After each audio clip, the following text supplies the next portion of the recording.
نہیں جلا سکی ذکر اللہ کی برکت سے جان و مال کی حفاظت کس طرح ہوتی ہے، اس کا اس واقعے سے اندازہ کیجئے۔ حضرت ابو درداء رضی اللہ تعالی عنہ معروف صحابی ہیں، بڑے فضائل و مناقب کے حامل ہیں۔ ایک مرتبہ ایک شخص ان کے پاس آیا، اس نے خبر دی کہ آپ کا گھر جل گیا۔ آپ نے کہا کہ نہیں جلا۔ پھر دوسرا آدمی آیا اور کہا، اے ابو درداء، آگ بھڑک اٹھی تھی لیکن جب آپ کے گھر تک پہنچی تو بجھ گئی۔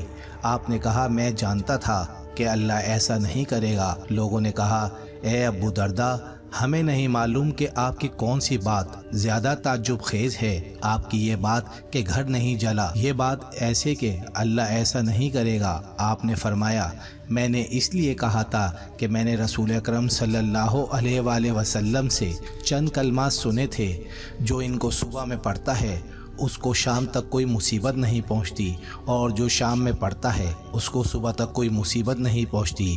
وہ یہ ہیں۔ ترجمہ: اے اللہ، آپ ہی میرے رب ہیں، آپ کے سوا کوئی معبود نہیں، آپ پر ہی توکل کرتا ہوں، اور آپ ہی عرش عظیم کے رب ہیں۔ جو اللہ چاہتے ہیں وہی ہوتا ہے، اور جو وہ نہ چاہیں وہ نہیں ہو سکتا۔ میں جانتا ہوں بلا شبہ اللہ تعالیٰ ہر چیز پر قدرت رکھتے ہیں، اور یہ کہ اللہ ہر چیز کو اپنے علم سے احاطہ کیے ہوئے ہیں۔ اے اللہ، میری نفس کے شر سے اور مخلوق جس کی پریشانی آپ کے قبضے میں ہے اس کے شر سے آپ کی پناہ چاہتا ہوں۔ غور کیجئے کہ اللہ تعالیٰ نے ان پاکیزہ کلمات کی برکت سے کس طرح حضرت ابو درداء رضی اللہ تعالیٰ عنہ کے مکان کی حفاظت فرمائی۔ پہلے تو آگ بھڑک اٹھی اور پھیلتے ہوئے آگے تک چلی گئی، حتیٰ کہ لوگ پریشان ہو کر حضرت ابو درداء رضی اللہ تعالیٰ عنہ کے مکان کے متعلق بھی خدشہ کرنے لگے اور ان کو ان کے مکان کے بارے میں خطرے سے آگاہ کیا۔